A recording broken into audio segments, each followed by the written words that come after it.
Hey, welcome to Saturday Shorties. You're getting a double bill today as we'll be taking a look at two figures from one toy line, though they are very similar. So meet Scorpion. This figure was released in 1994 as part of Hasbro's Mortal Kombat line and has one original body part. Yes, the entire body is a reuse of the G.I.Joe figure Slice, but with a new head. Most of the Mortal Kombat line was like this because Hasbro are cheap bastards.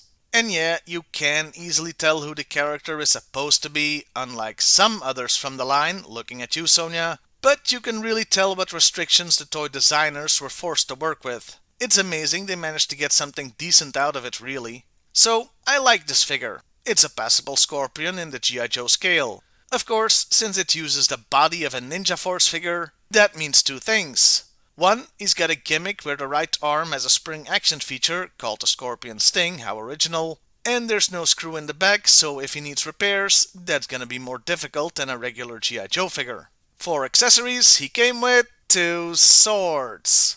You know, like the ones he didn't have in the games at the time.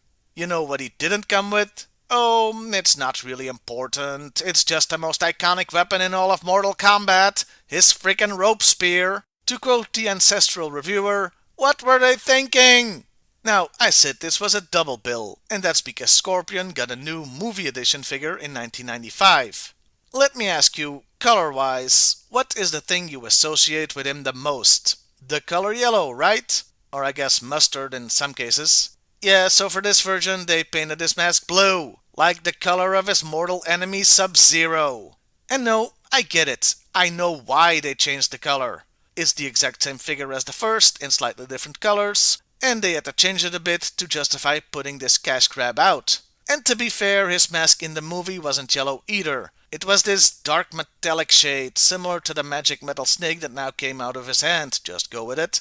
But it wasn't freaking blue. They should have picked a different color, because now you have this weird hybrid figure like Scored Zero or something. This was just incredibly dumb.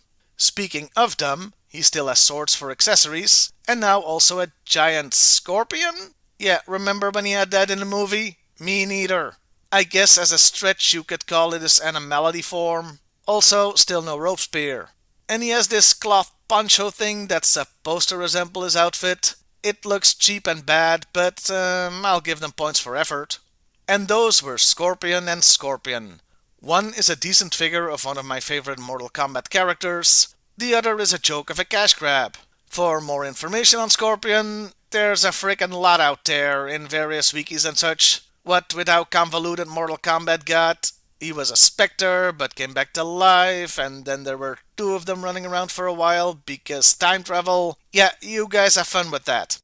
Well, I'll see you next time, everybody, and hey, why not like, share, and subscribe if that's your thing.